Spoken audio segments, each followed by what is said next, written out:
Hola, muy buenas tardes, tengan todas y todos. A nombre de la Asociación Mexicana de Psicólogos y Psicólogas AC, AMEP, les damos la más cordial de las bienvenidas a esta octava sesión del Programa Nacional de Actualización Continua en Psicología. Y para, pues, avanzar, me voy a permitir presentarles a nuestra invitada del día de hoy, a la que le agradezco mucho haber aceptado la invitación. Eh, Déjenme proyectarles, ¿ok? Bueno, primero, hablando esto del bienestar, hay una reflexión del Dalai Lama que quiero compartirles.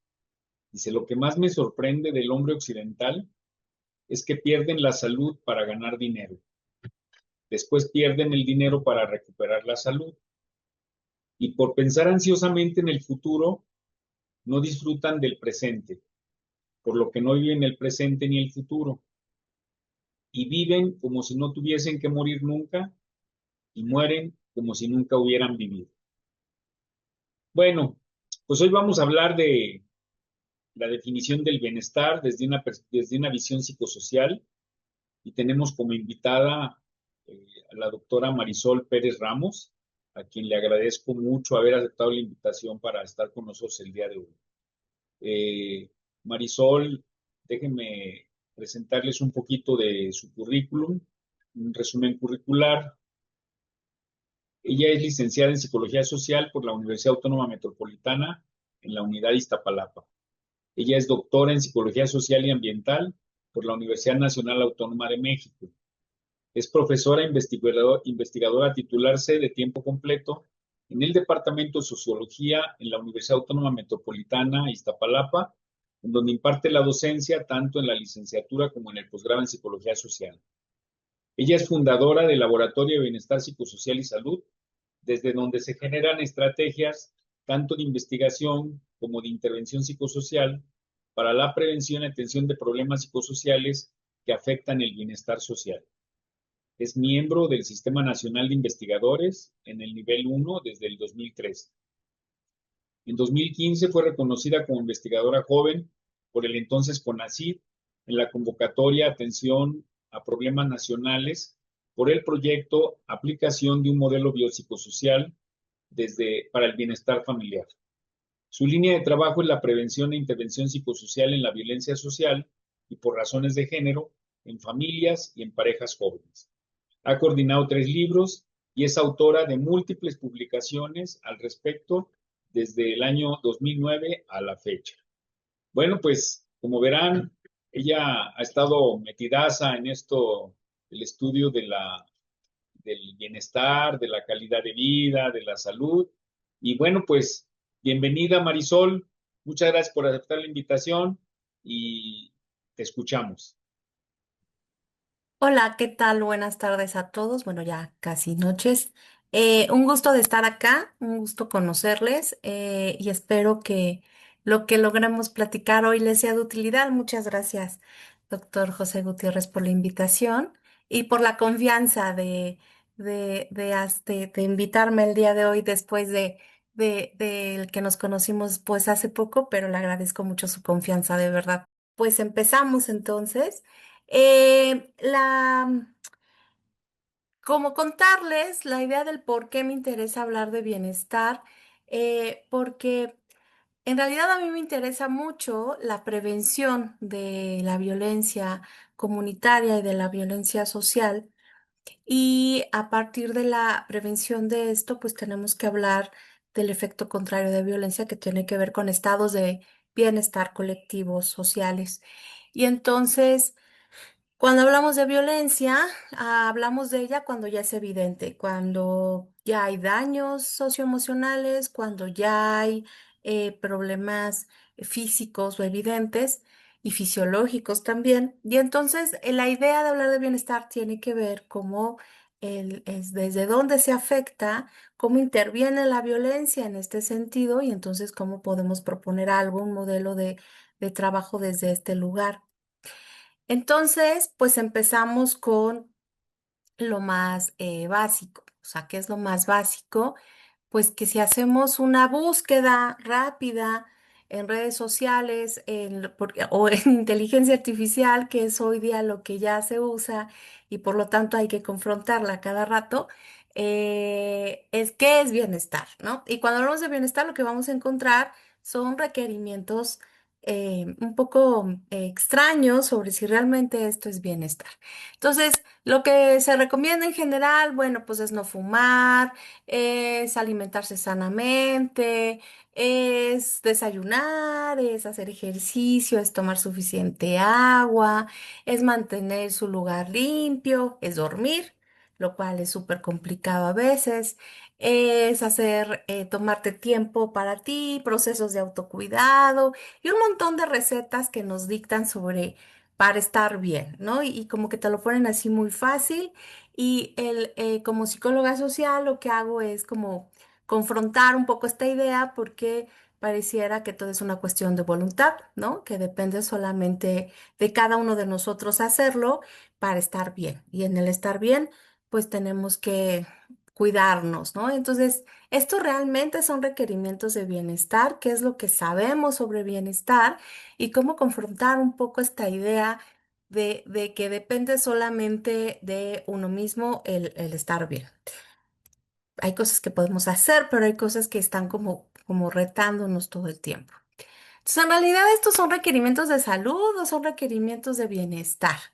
¿Qué sabemos sobre las definiciones de salud que damos? Vamos a suponer que estos requerimientos generales que están en estas imágenes, pues ya con eso vamos a estar súper saludables todo el tiempo, ¿no? Ignorando un montón de factores genéticos, fisiológicos y sociales y económicos y contextuales y demás. Pero vamos a darles la razón y vamos a decir, ok, si yo hago todo esto, yo voy a estar bien sano, muy sana. Pero para eso tenemos que hablar de cómo tenemos acceso a estas condiciones que nos están pidiendo, que parecieran algo muy sencillo. Una de las primeras cuestiones es el apoyo social. Cuando hablamos de apoyo social, regularmente pensamos en apoyo emocional o afectivo de parte de la familia, que es parte del apoyo, o de los amigos, pero va más allá de eso. O sea, apoyo social también incluye dimensiones como el apoyo institucional. ¿Qué tan cerca o qué tan lejos tenemos instituciones que nos permitan generar procesos de bienestar, tanto gubernamentales como no gubernamentales? Y no solamente hablo de clínicas de salud primaria, de atención primaria, sino pues un montón por ejemplo, cuando hablamos de procesos de crianza, tenemos instituciones que nos ayuden con procesos de crianza, con enseñarnos sobre lactancia, sobre enseñarnos sobre. Uf, hay un montón de cuestiones de crianza, por poner un ejemplo, que están ahí ignorados. Los instrumentales, es decir, ¿quién me puede ayudar a, no sé, si tengo que ir al hospital, quién me puede prestar un auto? ¿Quién me va a dar los instrumentos? Tanto a nivel personal como institucional. ¿Puedo faltar al trabajo? Si tengo un diagnóstico serio sobre, eh, no sé, algo serio como una enfermedad crónica que de pronto aparece, o un accidente de trabajo, ¿puedo pedir permiso en el trabajo para faltar, pedir una licencia sin que me quiten la mitad del salario, por ejemplo? ¿Puedo tener acceso a servicios de salud, por ejemplo? ¿Puedo tener la confianza de no perder el trabajo después de tener este tipo de problemas? Esos son apoyos instrumentales. Los recursos que pueden ser económicos, que siempre son los más importantes y más trascendentes y los más preocupantes en un problema de este tipo, pero pues también es el cómo llegar, el cómo estar, el que alguien te apoye, el que alguien te ayude a bajar y subir las escaleras porque te acabas de fracturar o tienes un esguince. En fin, o sea, apoyo social es una variable mucho más compleja de lo que aparece. Y entonces hay que evaluar si tenemos estos elementos. ¿Tenemos tiempo para procesos de autocuidado y cuidado mutuo? O sea, realmente tenemos un tiempo para poder decir, pues voy a tomar el tiempo para mí sin que cuando los pequeños son pequeños no te dejan literalmente ni un momento a solas, cuando tienes que atender un montón de cuestiones. Hay tiempo para realmente eso. En la Ciudad de México es espantoso. El transporte son 2 o 3 horas para llegar, para estar, y yo supongo que cada uno de ustedes desde donde están debe haber problemas complejos de movilidad y de tener tiempo libre, sano y de calidad, como le llaman. Recursos económicos, que como dije, no es cualquier cosa, pero es un problema serio. Tener accesibilidad a un buen diagnóstico. Tener accesibilidad al tratamiento. Bueno, ya me dijeron que mi problema es este.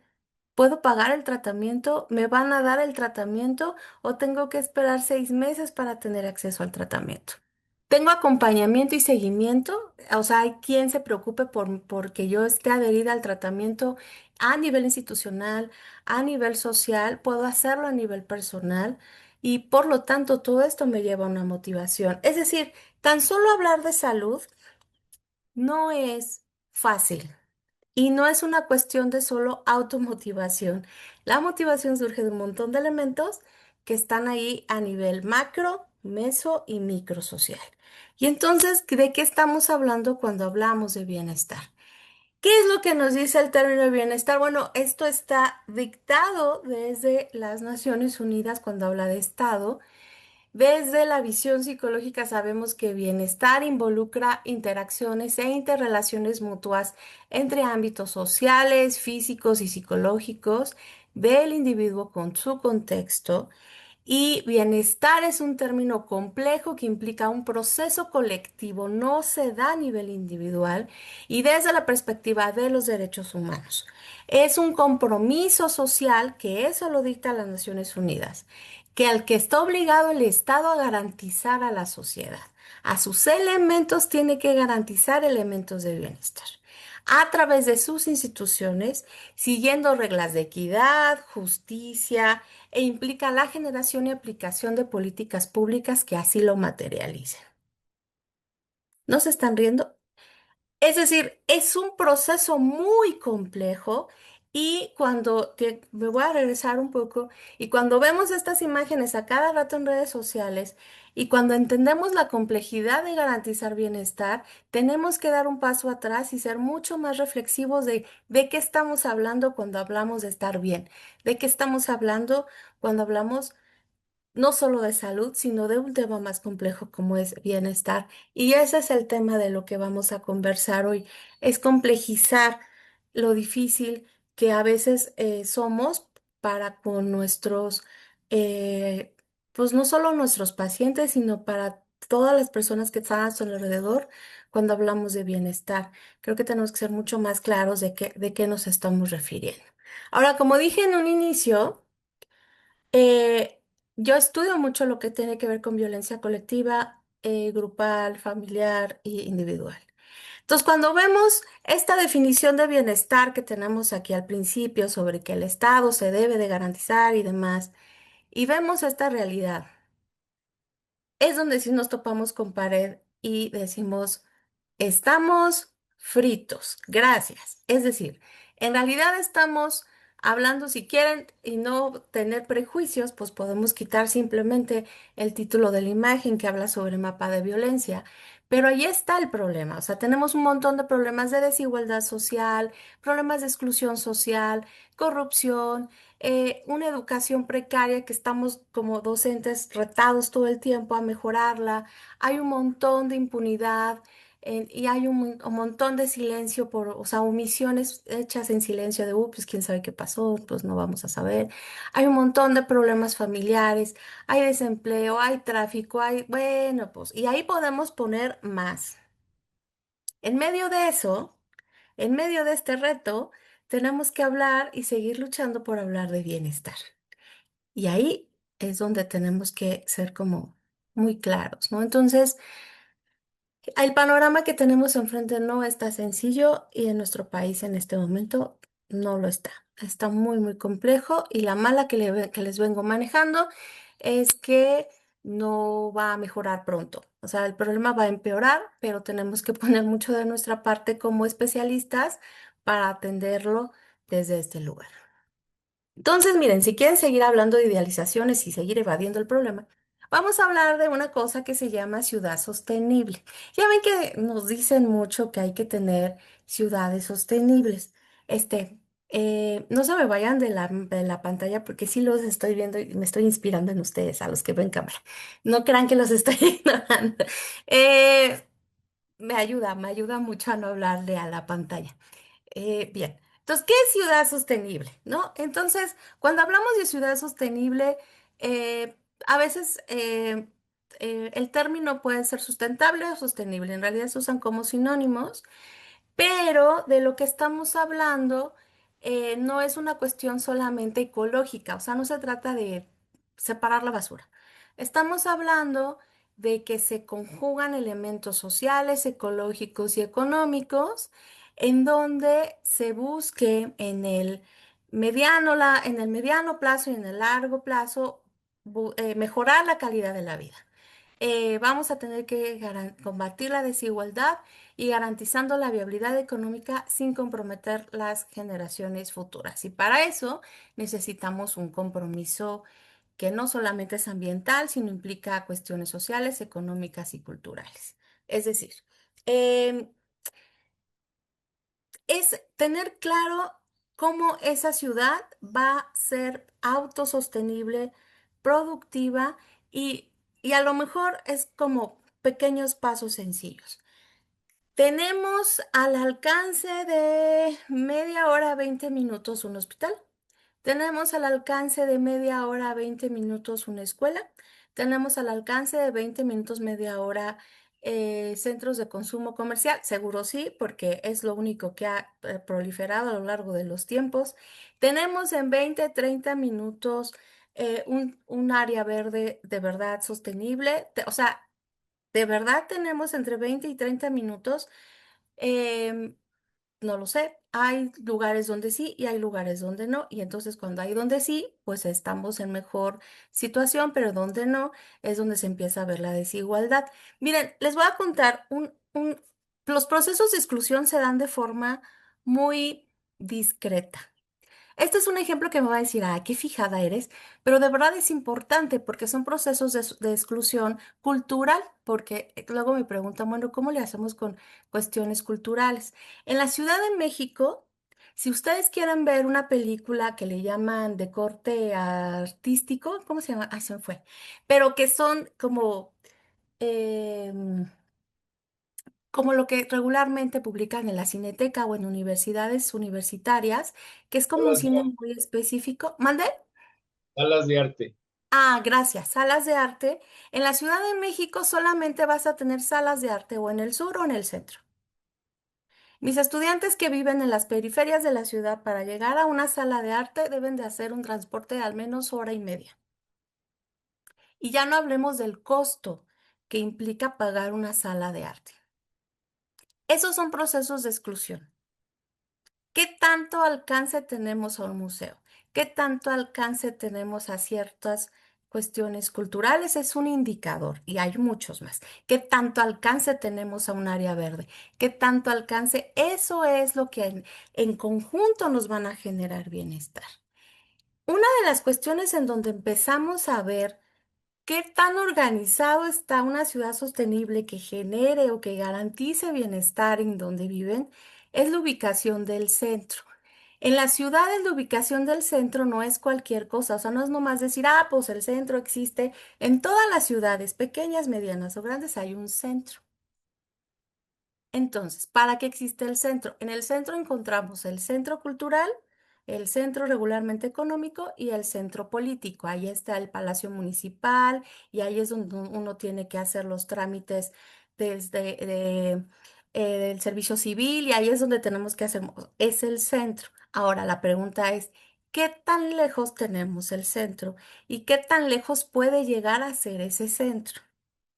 La idea de sostenibilidad es que el centro no te debe de quedar más de 30 minutos con un transporte que te permita llegar ahí entre 30 y 20 minutos. Entonces, ¿qué es lo que nos encontramos con nuestras ciudades?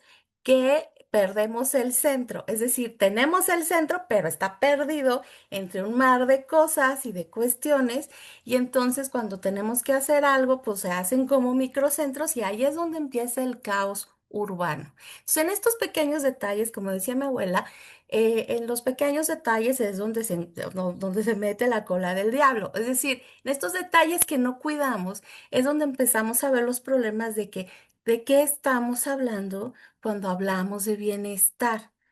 ¿no? Y uno de esos indicadores, que no es el único, evidentemente, porque hay más, ¿no? Son los servicios, el agua, ya no hablamos del servicio de agua, servicio de electricidad, servicio de basura y un montón de cosas que están implicadas y que yo estoy resumiendo en algo muy simple, pero tienen que ver con lo que estamos diciendo.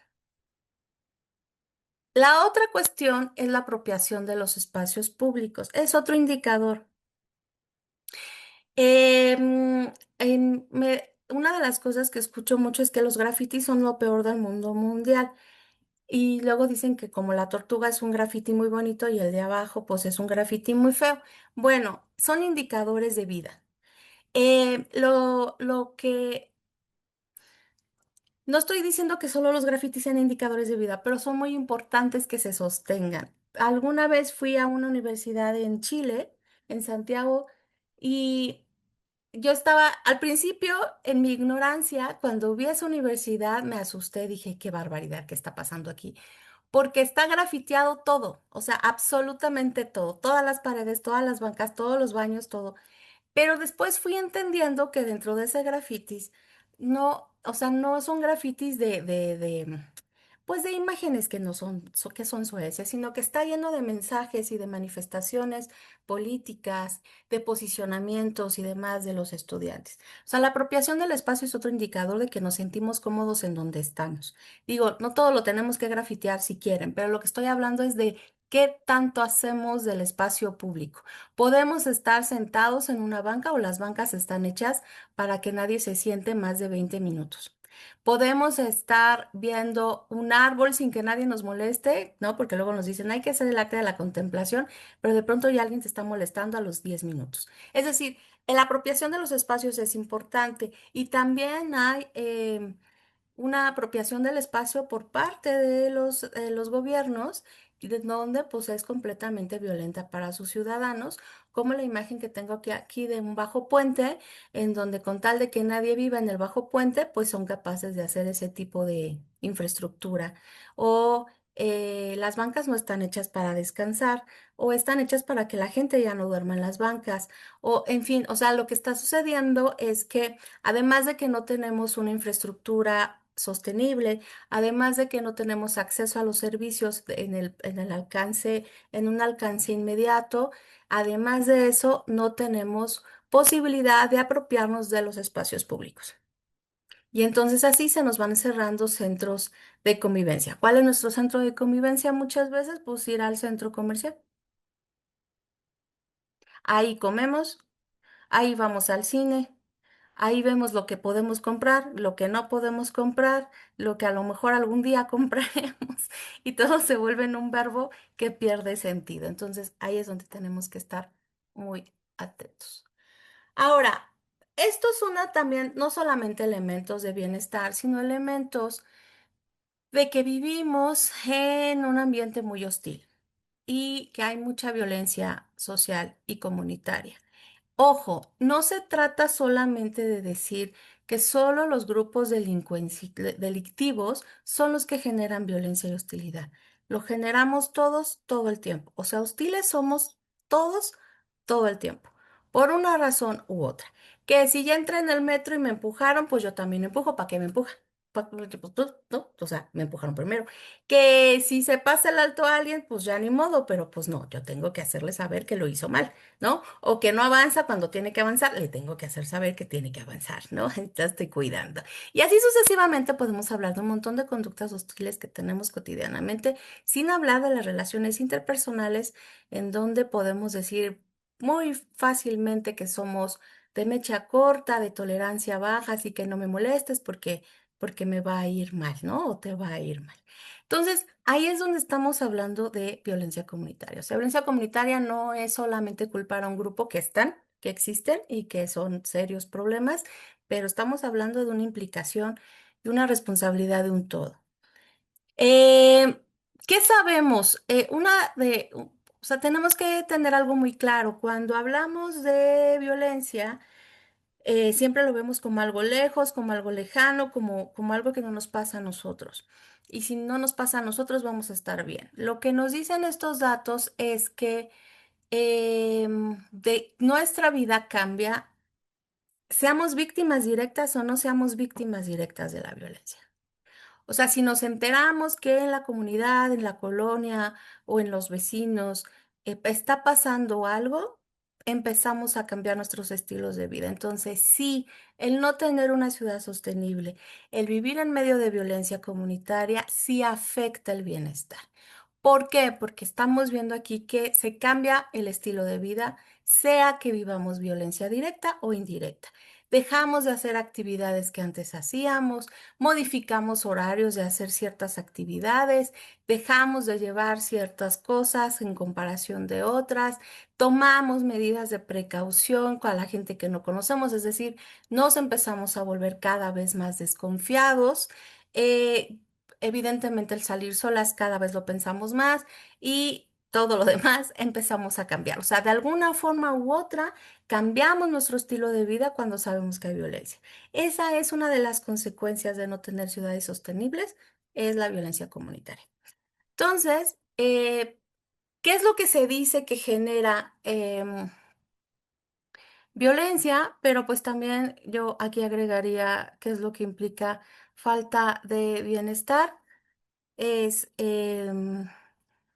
pues sí, pobreza y marginación, pero ojo, aquí yo siempre tengo mucho cuidado porque en todos lados dicen los que son pobres y los que son marginados, pero como ya les expliqué hace un momento, em, los procesos de exclusión social, cuando les cuento esto, por ejemplo, de las salas de arte, es causa o consecuencia. O sea, no podemos ya solamente decir los pobres y los marginados, no podemos seguir en eso, tenemos que empezar a cambiar un poco la lógica del cómo está funcionando. Si tomamos en consideración las emociones de los grupos, cuando analizamos las emociones grupales de exclusión, una de la emoción grupal de exclusión, que es una emoción básica, es la lástima. La lástima, aunque parece que es para ayudar a los demás, es una forma de decir, sí, te ayudo, sí, como no, yo te doy tu limosna, pero quédate allá, allá donde estás, acá, o sea, aquí no te integras, tú quédate allá donde estás, te puedo seguir dando dinerito, pero tú te quedas allá. Entonces, al final los procesos de exclusión no son estables, son constantes y son dinámicos también. Entonces, eh, hay que tener cuidado cuando hablamos de pobreza y marginación, porque no son variables que se quedan ahí siempre, ¿no? Como ya mencioné, el otro factor de riesgo es la infraestructura física precaria, ¿no? Le hablamos de cómo son los espacios. También tiene que ver con espacios donde hay mucho ruido ambiental, donde hay mucha contaminación también en el aire, espacios en donde no hay áreas verdes, espacios en donde en una sola casa viven más de dos o tres familias. O sea, es una infraestructura física precaria tanto a nivel familiar o intragrupal como a nivel comunitario. Evidentemente esto va a generar violencia en la familia. Por supuesto que esto va a generar procesos de mayor exclusión como las pandillas juveniles, el crimen organizado, armas, drogas y alcohol, que ahora yo estoy muy asustada porque al menos acá en la Ciudad de México, ya en lo que va del año, van exactamente 7 asesinatos y 10 eventos de problemas viales en donde se ha visto involucrada las armas de fuego en lo que va del año. O sea, estamos hablando de una cosa realmente seria, muy seria. Hay evidentemente poca autoridad, hay un ambiente de impunidad, hay bajos niveles de organización y cohesión social, que si no tenemos ciudades sustentables no va a pasar. O sea, no es un milagro, no es, ay, vamos a llevarnos bien hoy. No, son procesos que se construyen cotidianamente. No, no es una cuestión de voluntad tampoco. Por supuesto que hay ausencia de cultura de la legalidad, hay criminalidad y un montón de cosas que podemos seguir agregando, que no están todos los que son, pero sí hay un montón de cuestiones que tenemos que seguir discutiendo constantemente. No sé dónde salieron esas rayas, pero bueno, se ve la presentación. No se preocupe. No son mías. Alguien por acá andaba jugando con el Zoom, pero no pasa nada. Bien, los procesos generadores sobre violencia comunitaria, pues ya los hablamos. Hay faltas de oportunidades, hay frustración. Ah, aquí hay algo que sí hay que mencionar muy bien. La frase de no es quien lo haga, sino con quien me desquito. es una cuestión que empieza a aparecer en procesos de no bienestar. O sea, tenemos que pensar el bienestar en muchos niveles y ahorita voy explicando un poco más de eso, pero em, cuando estamos alterados, cuando estamos frustrados, cuando estamos em, con pocos esperanza en el futuro, nos vamos por las explicaciones y soluciones sencillas y entonces ahí es donde caemos en muchos absurdos en la toma de decisión. Esto no es poca cosa. Eh, Podemos ser muy impulsivos y hacer cosas que no haríamos en otra condición. A veces se piensa que, como psicólogos, a veces pensamos que, que ciertas conductas se explican por la historia de vida, se explican por el contexto en el que está viviendo, los conflictos que tiene, pero no dejemos de lado dentro de esos conflictos actuales esto que estamos hablando del contexto y que hoy podemos decir que actúa de una forma, puede ser con ira, pero estoy segura que en la mayoría de los casos esa ira no hubiese aparecido si no tenemos este contexto detrás. No es justificación, es una explicación. Y cuando estamos en medio de tanto caos, tanto ruido, tantos problemas y pocas soluciones, es muy fácil tener conductas erráticas. Y no necesariamente tenemos un diagnóstico de un problema mental serio. Es otra cosa la que nos está pasando y ahorita les explico por qué lo digo. Eh, por supuesto que cuando tenemos una acumulación de agravios y hay marginación, generamos desconexión moral. Esta teoría de desconexión moral es de Bandura. Y es súper interesante y hay que retomarla. Bandura hablaba de desconexión moral y es generar una moral nueva y ahí es donde se pone bien peligroso. Entonces, si empiezo a tener soluciones simples, si empiezo a tener este contexto y empiezo a generar procesos de desconexión moral, empezamos a justificar la violencia. ¿Qué es la desconexión moral? Todos cuando somos niños nos enseñan a tener valores, lo que llamamos comúnmente como valores. No seas envidioso, préstale el juguete, ¿no? O sea, que seamos amables, que seamos confiados, que juguemos con el otro niño, aunque nunca en la vida lo hayamos visto, porque a veces son bien irracionales las mamás. Entre ellos se entienden, pero pues, si nunca lo había visto, a veces se van a entender, pero otras veces no. Pero bueno, o sea, como que les enseñamos muchas cuestiones prosociales, que conforme vamos siendo adultos se nos va olvidando lo prosocial y entonces nos volvemos, si alguien es amable con otro, no seas tonto, no seas tan amable. ¿Qué tal si te quiere ver la cara después? No te dejes. No seas tan... No, no, no, no, no, no es buena idea ser amable. O si alguien se acerca a ustedes y es amable, mm, ¿qué quiere? ¿Qué me va a pedir? No, mejor no, ¿no? Nos volvemos desconfiados. Si quieres ser, o sea, o sea, el ser cooperativo, o sea, todas las cuestiones prosociales se están perdiendo. ¿Y por qué se están perdiendo? Porque estamos en este contexto hostil y entonces estamos redefiniendo nuestra moral. O sea, sí soy amable siempre y cuando, o sea, hay una condición. Voy a dar siempre y cuando, voy a estar siempre y cuando. Y ahí es donde empieza el problema. Entonces, lo que implica el proceso de desconexión moral, que aunque lo propuso Bandura, hay muchos estudios que la siguen validando a lo largo de los años, es que hay una redefinición de la moral prosocial, una redefinición de los valores prosociales. Y entonces cuando hay una redefinición, hay una evasión de la responsabilidad. Es decir, sí la golpeé, o sea, sí, o sea, claro que sí, pero ella me golpeó primero, o sea, ella empezó, ¿no? ¿No? Eh, He visto muchas veces en los contextos donde yo he trabajado, en escuelas secundarias, que es donde más he trabajado, que los papás le pegan a sus hijos porque se dejaron golpear por un compañero en la escuela. O sea, si te vas a dejar golpear, mejor te golpeo yo para que aprendas. O sea, estamos ya un poco desvariando. Entonces, evadimos la responsabilidad porque culpamos al otro, ¿no? Que es lo que se denomina el locus de control externo, que también está metido en este proceso. Entonces, como evado mi responsabilidad, pues las consecuencias son mínimas. Y discúlpenme por la mala palabra que voy a decir, pero si yo lo hago es travesura, pero si me lo hacen los demás es chingadera. Entonces, minimizamos las consecuencias porque pues el otro empezó y a veces nos peleamos por de verdad cosas que no tienen ningún sentido.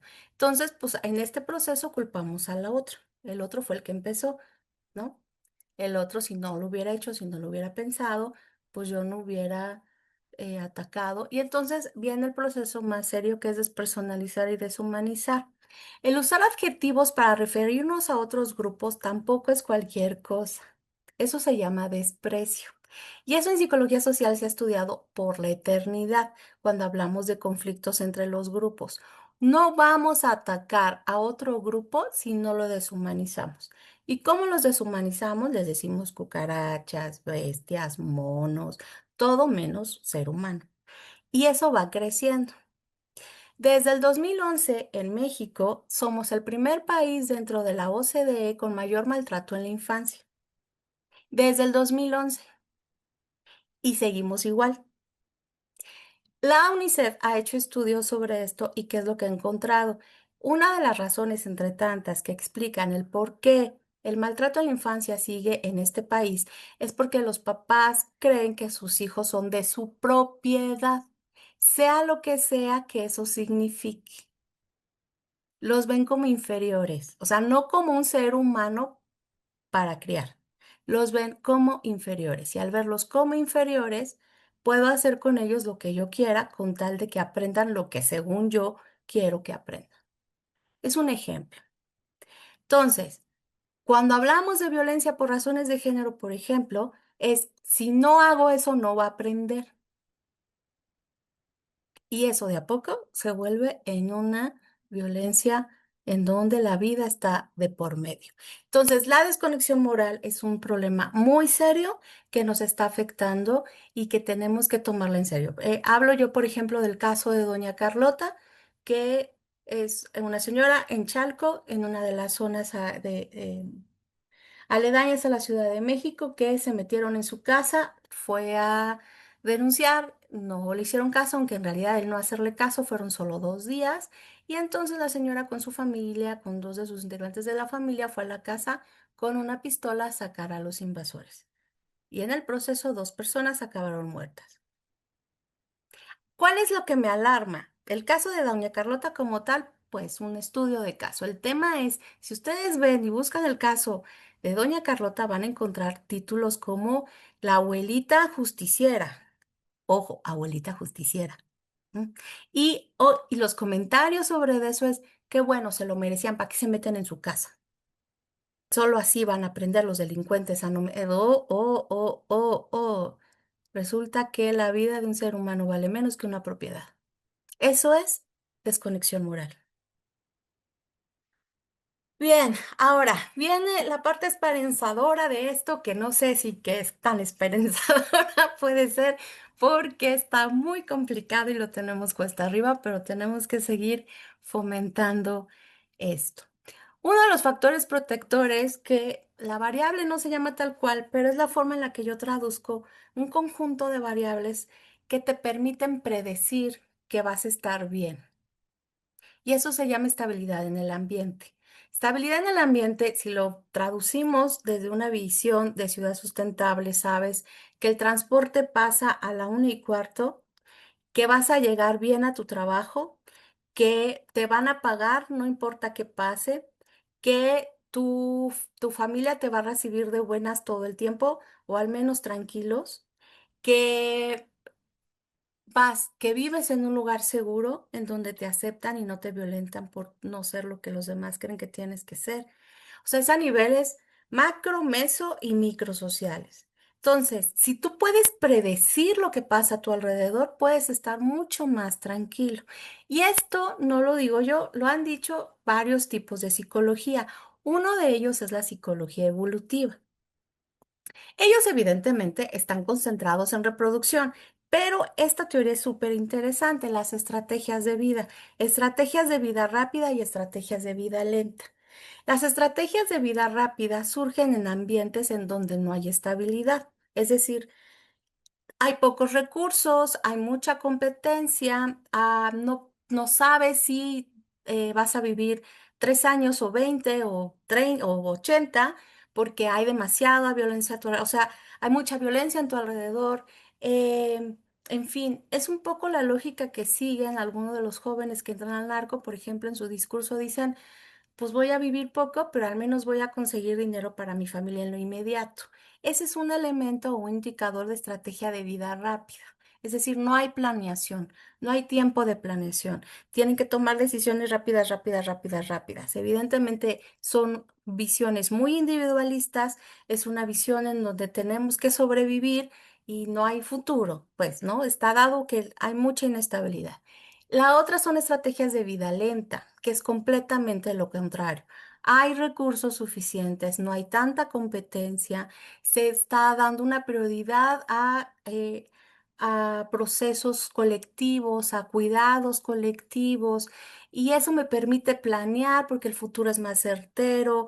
Es una desgracia morir joven porque podemos vivir muchos años y podemos planear y podemos hacer. Por supuesto que tengo tiempo para la crianza, tengo tiempo para el cultivo social y eso me permite generar procesos y estrategias de sobrevivencia mucho más estables. Bien, esto que explicaron los psicólogos evolucionistas, a la larga dentro de la psicología social tiene mucho sentido. Un factor protector es tener estabilidad en el ambiente porque si no generamos estrategias de vida rápida que a lo mejor son adaptativas, pero dentro de nuestro contexto no tanto porque generamos mucha violencia, lo cual no sucedería si estuviéramos en un ambiente más estable, más tranquilo, donde podamos tomarnos tiempos libres y entonces sí, en esas condiciones, sí les creo que podemos pensar en dormir 8 horas, en desayunar, en comer sanamente, en tener momentos de meditación y o sea, ahí puede ser, pero no estamos en esa situación. Entonces, una de las cosas que tenemos que generar con quien trabajemos es estas condiciones en donde pese a que afuera está puesta arriba, generar condiciones de vida más estables, más tranquilas. O sea, cuando me preguntan sobre la felicidad, yo siempre contesto que no es una cuestión de felicidad, es una cuestión de calma, de estar tranquilos. Evidentemente eso implica reglas claras, es decir, reglas claras no solamente dentro de casa, sino reglas claras en todos sentidos. Justamente hace rato platicaba, porque me va a tocar dar un taller sobre habilidades sociales para docentes. Y entonces hablábamos de, bueno, ¿cómo hacemos que los profesores hagan peticiones claras, ¿no? Y es como el reglamento, o sea, no solamente el reglamento del aula, sino que las calificaciones no cambien a la mitad del trimestre, nosotros trabajamos por trimestre. Entonces, reglas claras es saber que puedo predecir que pues ya la regué, pero pues tomo las consecuencias de mis actos. No se genera en el caos. O sea, la responsabilidad no se genera en el caos. ¿Por qué? Porque a veces puedo sí ser responsable, pero otras veces no. Otras veces alguien puede ser responsable del daño que me hizo, pero otras veces no. Y ahí es donde se hace. Las reglas no se hacen en el caos. Y solamente cuando hay estabilidad, reglas claras, podemos generar consensos, porque solamente vamos a llegar a un acuerdo si confiamos. Si no confiamos, no vamos a llegar a nada. Y eso implica tener procesos de estabilidad social. Entonces, esto parece como un resumen de lo que hemos estudiado, pero es súper importante para hablar de bienestar. O sea, estar bien, estar en paz, saber que voy a vivir tranquila. Y según lo que estamos hablando, es mucho más complicado que tomar 2 litros de agua al día. Entonces, hablando del macro, meso y micro, ¿qué es lo que podemos hacer? Aunque en realidad, insisto, no está tan fácil, pues sí tenemos que hablar de fortalecer el tejido social a partir de lo que platicábamos, ¿no? O sea, generar procesos de confianza. Yo siempre he dicho que así como algunos invierten en su futuro económico, hay que invertir en relaciones sociales. Hay que escribirles a los otros. Hay que tomarse el tiempo para escribir al menos por WhatsApp o hacer un WhatsAppeo. ¿Cómo estás? Porque ya saben que somos bien orgullosos. Somos orgullosos por esto que estamos hablando, ¿eh? Ay, si yo no les escribo, nadie me escribe. Yo no le importo a nadie. ¿A qué les escribo? Si yo no estoy ahí, nadie. Ugh, dejémonos de esas ideas locas y absurdas y pues a veces te van a hablar y a veces no. Y bueno, si de plano no te contesta, pues tomas decisión. Pero una parte de la inversión es búscalos, pregunta y de alguna forma se van a acercar. O sea, tenemos que invertir, a veces nos va a ir como en las inversiones, a veces nos va a ir muy bien y otras veces no tanto. Pero pues, si no lo intentamos, no. Entonces, a fortalecer el tejido social, tenemos que hablarnos entre todos. Aumento del capital social y la sustentabilidad de las comunidades. Capital social, que es horrible el término, pero bueno, ¿qué es? Pues lo que ya dijimos en un inicio, que haya parques, que haya escuelas, que haya hospitales de calidad, que hayan vías de comunicación, que haya agua, que haya luz, que haya teléfono, que haya internet, que haya todas esas cosas, que haya cultura, que haya calma, todo eso es aumento del capital social, que todo debe estar cerca y que eso nos va a generar sustentabilidad. Fomento de valores colectivos o prosociales, que parece muy fácil, pero de verdad es muy difícil lograrlo. Cooperación, solidaridad, ser amables, confiar en el otro. Y sí, a veces el otro no es válido nuestra confianza, pero muchas otras veces te puedes llevar sorpresas y crecimiento de redes sociales entre grupos comunitarios. Una de las cosas que hemos hecho a lo largo de, yo creo que más o menos 30 años, es que las familias crecen solas. Es decir, no se apoyan entre ellas, no se hablan entre ellas, no tienen la confianza de, pues no es casual, ¿no? O sea, pasan muchas cosas, pero ya no se tiene la confianza de que entre todos cuidamos a los hijos de todos porque todos son parte del nosotros regularmente. Ah, son los hijos de. Y eso, aunque parece igual muy ingenuo, también es una consecuencia del rompimiento colectivo. De factores grupal interpersonales. Miren, hace en los 90 con el manual de Cavallo, ay, se me fue su nombre, pero había un manual de habilidades sociales, ¿no? Que es muy famoso. Y hablábamos a cada rato de habilidades sociales. ¿Qué creen? Ya no se habla de habilidades sociales. Es más, ya no sabemos qué son ni cómo funcionan. Tanto que ahora tengo que dar un taller de habilidades sociales. Porque ya no se fortalecen. Tenemos que volver a hablar de habilidades sociales. Ahora, no desde el manual de Caballo, sino desde lo que sabemos hoy día de empatía, que hay una evolución impresionante de lo que es la empatía, de cómo funciona. Ya no es como hace 30 40 años, ¿no? Hay cosas muy interesantes sobre asertividad, sobre escucha activa, que siempre lo decimos, pero realmente sabemos hacerlo. El lograr consensos, o sea, no se van a lograr consensos si no hacemos lo primero. En fin. Hay que trabajar muchísimo en la valoración del otro, en aceptar responsabilidades, en ofrecer apoyo, en fin. Sin eso no vamos a avanzar, porque si no, no vamos a construir redes de apoyo funcionales. O sea, funcionales en donde realmente podamos confiar. Em, Hace no mucho me decía un colega que recién ingresó a la universidad y estaba muy sorprendido porque él, pues soy amable, ¿no? Entonces me dice, es que no entiendo por qué confías en mí, ¿no? Y yo, que la canción. Pero es que no estamos acostumbrados. Y entonces una de las cosas que le decía es, ¿por qué tú te muestras vulnerable y me dejas mostrarme vulnerable y solamente así podemos confiar? O sea, vivimos con tanto miedo que no nos gusta mostrarnos vulnerables. Pero bueno, ese es otro tema, pero sin vulnerabilidad no vamos a generar estrategias de apoyo y por lo tanto de cuidado grupal. Y bueno, solo así podemos generar factores de protección personal. Ahora, quiero hacer una pausa. Identificación de factores del estrés y su regulación. Les voy a explicar por qué esto es importante. Yo llevo y bueno, no solamente lo he hecho yo, no quiero sonar ególatra, pero yo me dedico mucho a la psicología comunitaria y trabajo mucho en comunidades y trabajo mucho con mujeres. Y cuando llegamos con las mamás de los adolescentes, que fue el primer grupo de trabajo que tuvimos, pues yo llegué como todos llegamos con nuestra ingenuidad cargando de, bueno, mamás, hoy día vamos a hablar de establecer reglas en casa para que su adolescente no les brinque a la primera provocación, ¿no? Y hoy vamos a hablar de autoestima, y vamos a hablar de reglas, y vamos a hablar de paciencia, y vamos a hablar de barbaridad y media, que jamás nos hicieron caso. Yo cuando voy a comunidad tengo un modelo multifactorial que podemos encontrar en alguna de las publicaciones que si me buscan las van a encontrar y si no me pueden escribir y se las puedo mandar. Pero hice medición fisiológica, análisis conductual, sistemático, psicometría, y todo eso en conjunto me permitió predecir cosas. Y una de las cosas que predecimos, y cuando hablo de análisis conductual, es que grabé interacciones entre padres e hijos y cada 5 segundos registrábamos conducta y eso me permitía predecir conductas hostiles y no hostiles.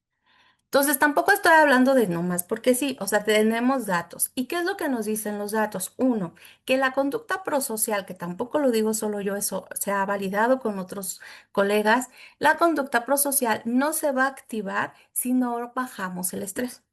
O sea, si no lo regulamos, las mamás viven estresadas, viven alteradas, viven fuera de sí porque el marido, el dinero, la casa, la vida. Y entonces, cuando le decimos que tienen que ser atentos con sus hijos, nos mandan a freír espárragos porque dicen es que no me estás entendiendo, ¿no?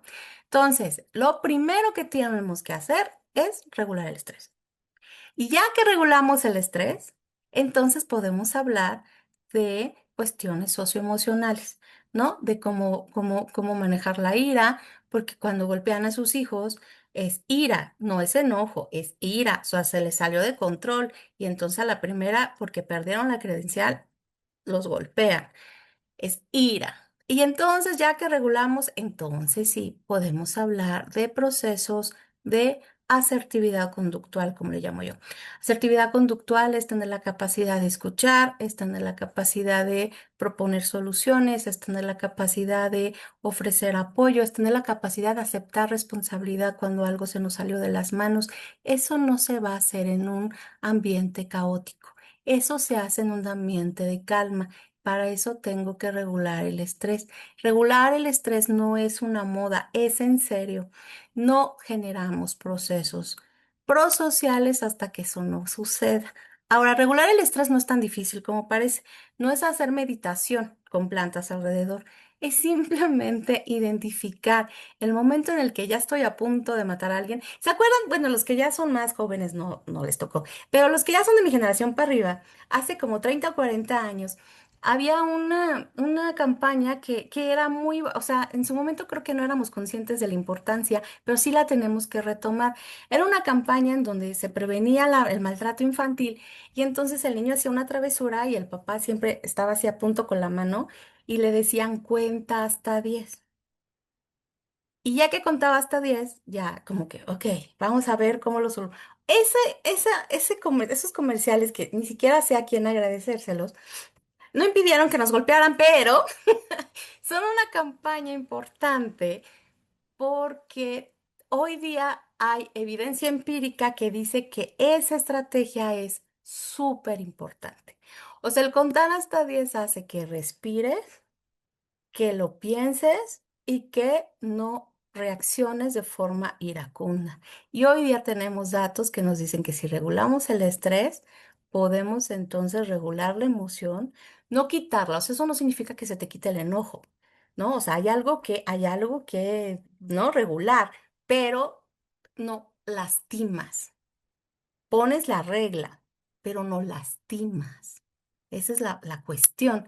Y entonces y así podemos trabajar. Y eso no saben cómo nos funcionó con mamás. Muchísimo.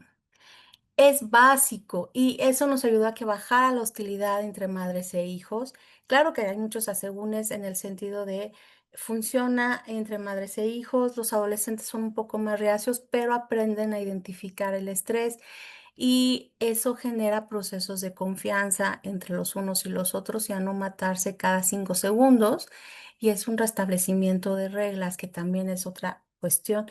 Y solamente así vamos a generar fortalecimiento de confianza y solamente así vamos a poder hablar de estrategias de autocuidado. No se dan en automático, no se dan por voluntad y esto en conjunto es lo que nos va a generar un mejor estar en donde estamos y creo que esa es la clave.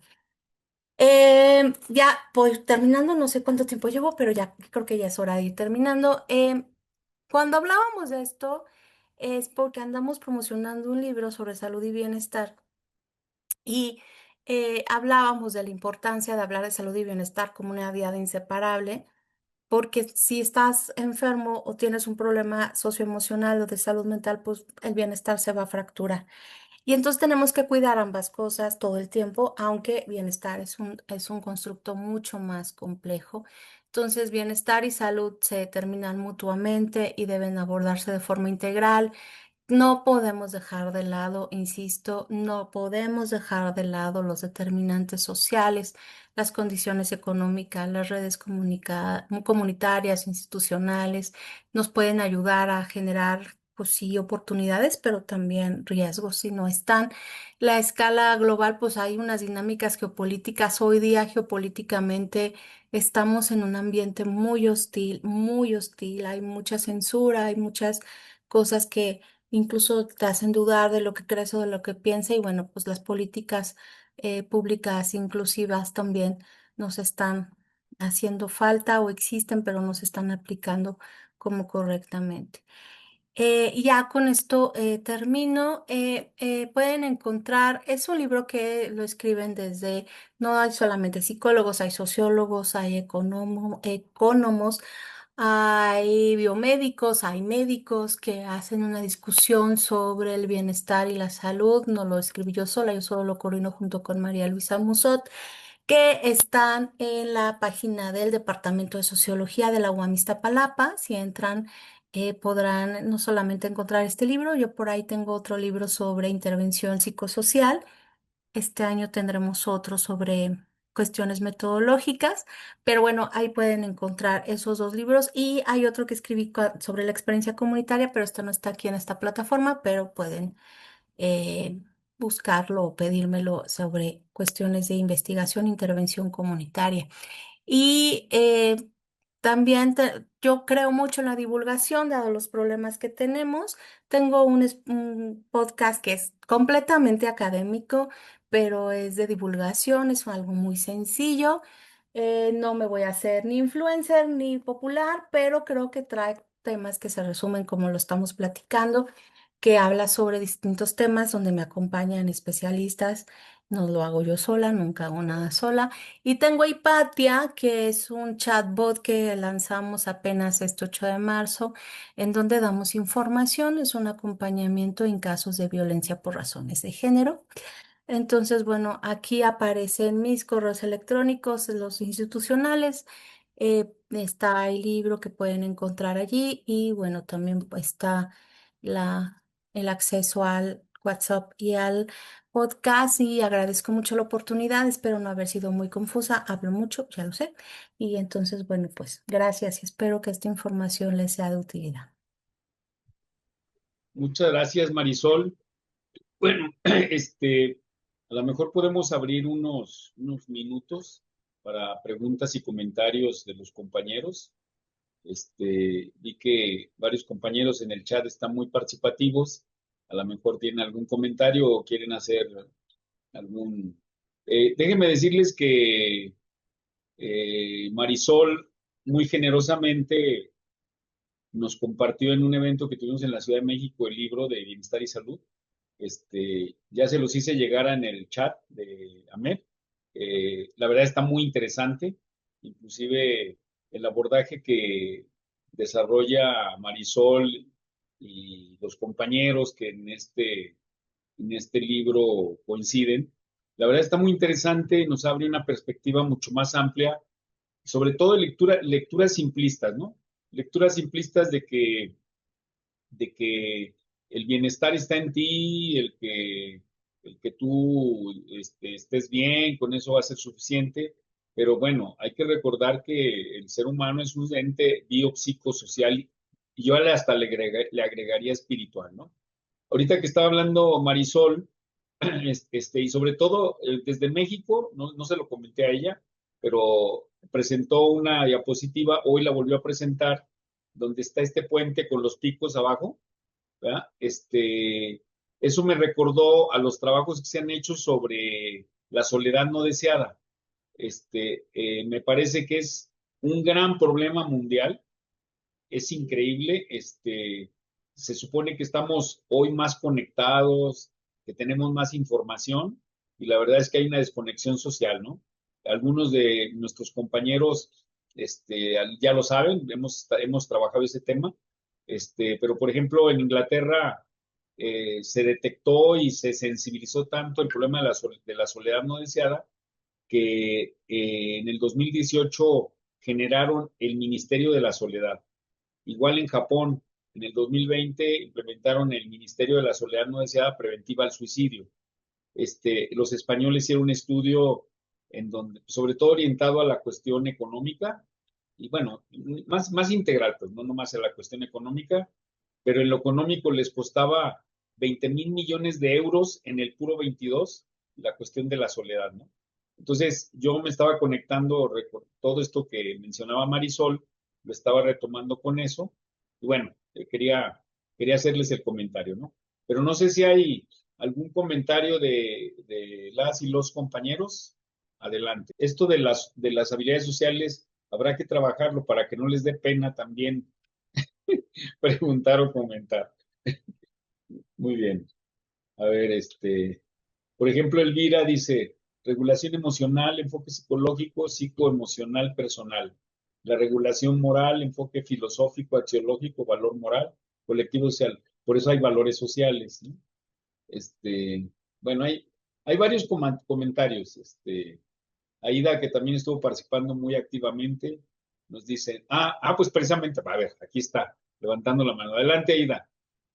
Gracias, maestro Pepe. Gracias y saludos a todas, todos. Y muy contenta por esta información, Marisol, muy completa, muy asequible. La manera en la que la compartes cuando realmente es un tema complejo, ¿no? Y cómo se ha separado, por ejemplo, lo que yo había leído de bienestar, siempre el enfoque de psicología positiva, el enfoque ahora tan mercantilizado como compartí en un comentario el tema del wellness, el spa, que me encanta el tema holístico y la psicología de forma holística. Sin embargo, esta realidad social no se aterriza, ¿no? Desde nuestras trincheras. Y me hizo recordar en 2012 la OMS hablaba de que, por ejemplo, México, y hablamos de esto pasó, ya pasaron más de 14 años, ¿no? Pero en México en aquel entonces estábamos en el segundo lugar a nivel mundial de estrés, por encima de China y de Estados Unidos, que son los países más poblados que nosotros, ¿no? Y además, este porcentaje de estrés de alguna forma estaba correlacionado con la violencia que ya estamos viviendo o se empezó a vivir en aquel entonces y con los incrementos de obesidad y por ende de enfermedades crónicas degenerativas como la diabetes.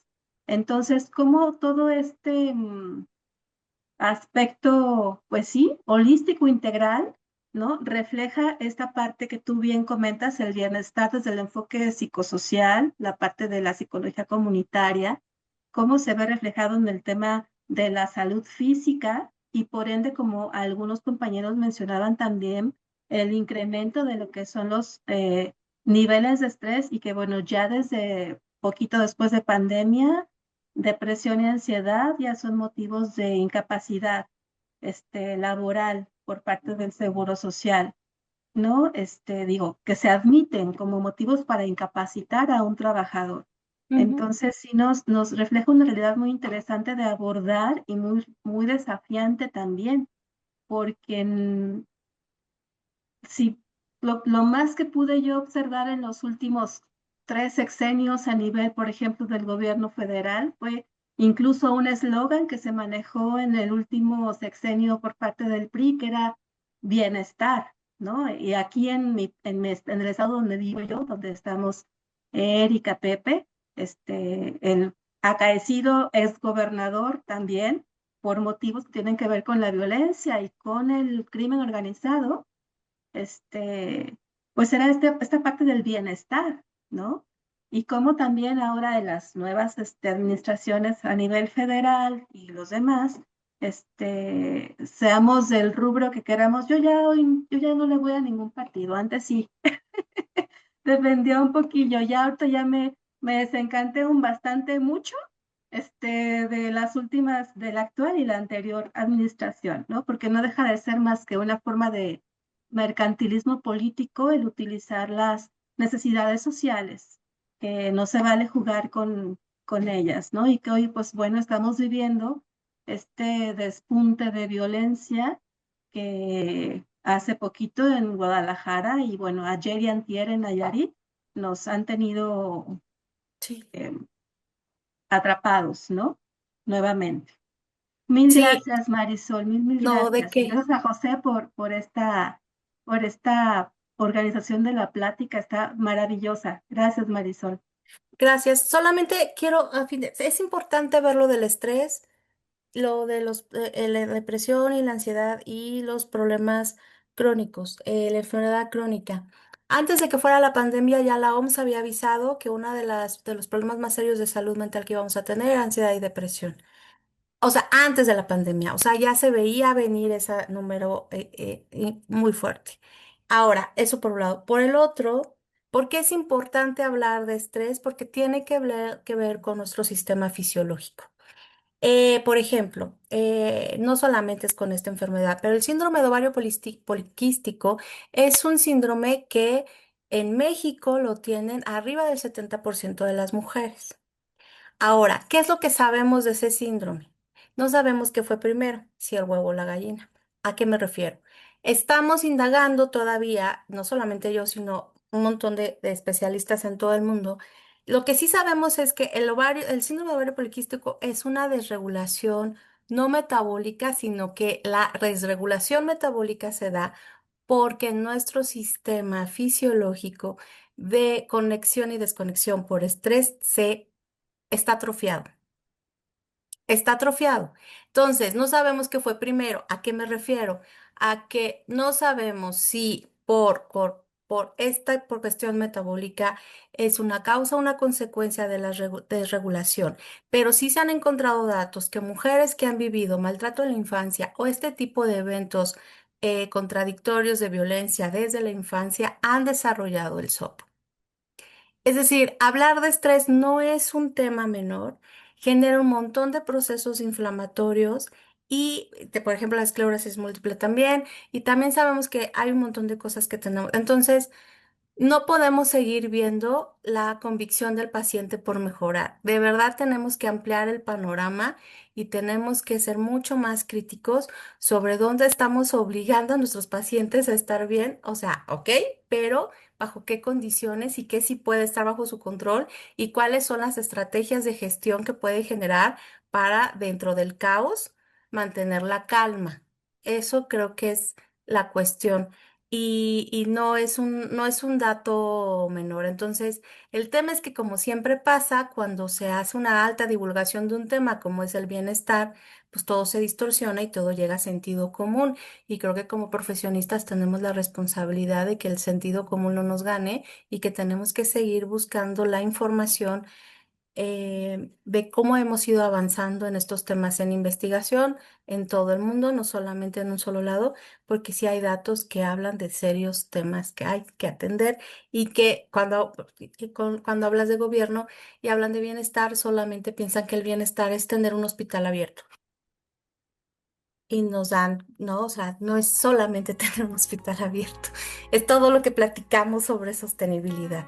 Y eso es lo que nos están tomando en serio. Y ya, me voy, porque estamos sobre Ok, tiempo.